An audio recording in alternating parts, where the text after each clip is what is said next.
எப்படி இந்த சமூகத்தை பாதுகாப்பது? இது இன்றைக்கு லேசான ஒரு விஷயம் அல்ல சகோதர சகோதரிகளே.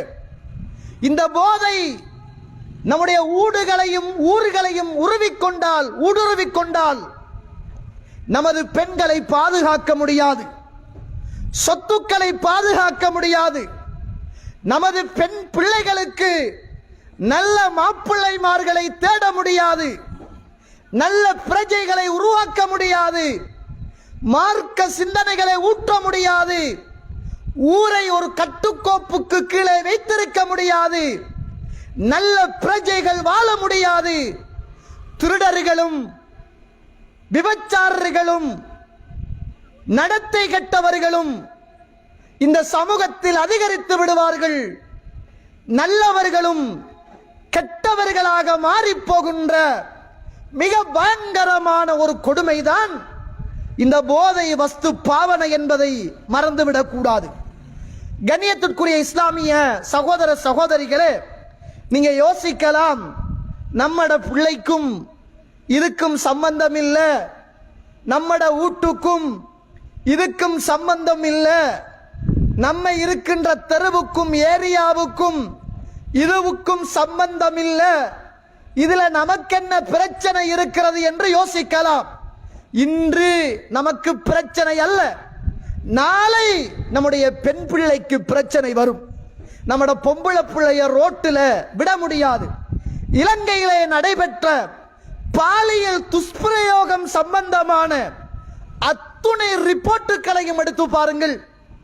காலியில் நடைபெற்ற கொலை, இது போன்று ஒவ்வொரு இலங்கையிலே ஏற்பட்ட ஒவ்வொரு கொலைக்கு பின்னாலும் இருந்த மர்மத்தையும் அந்த மர்ம மனிதர்களையும் இளைஞர்களையும் எடுத்து பாருங்கள்.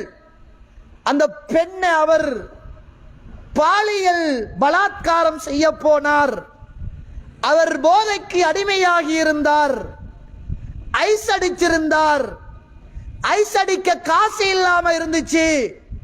ரோட்டால வந்த பொம்புளட கழுத்துல உள்ள மாலையை பிக்க போனார்.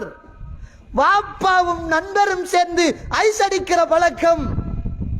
ஐஸ் அடிச்சிட்டு 7 வயசு சிறுமி கண்ணுக்கு முன்னால போகக்குள்ள போதை தலைக்கேறி அந்த சின்ன சிறுமியை கொண்டு போய் கெடுத்து சுரைக்குள்ள புதைச்சி வயலுக்குள்ள வீசி தண்ணிக்குள்ள எரிந்து, இப்படியான அத்துணை கொலை சம்பவங்களுக்கும் தலையானது இந்த போதை வஸ்துத்தான் என்பதை மறந்துவிடக் கூடாது.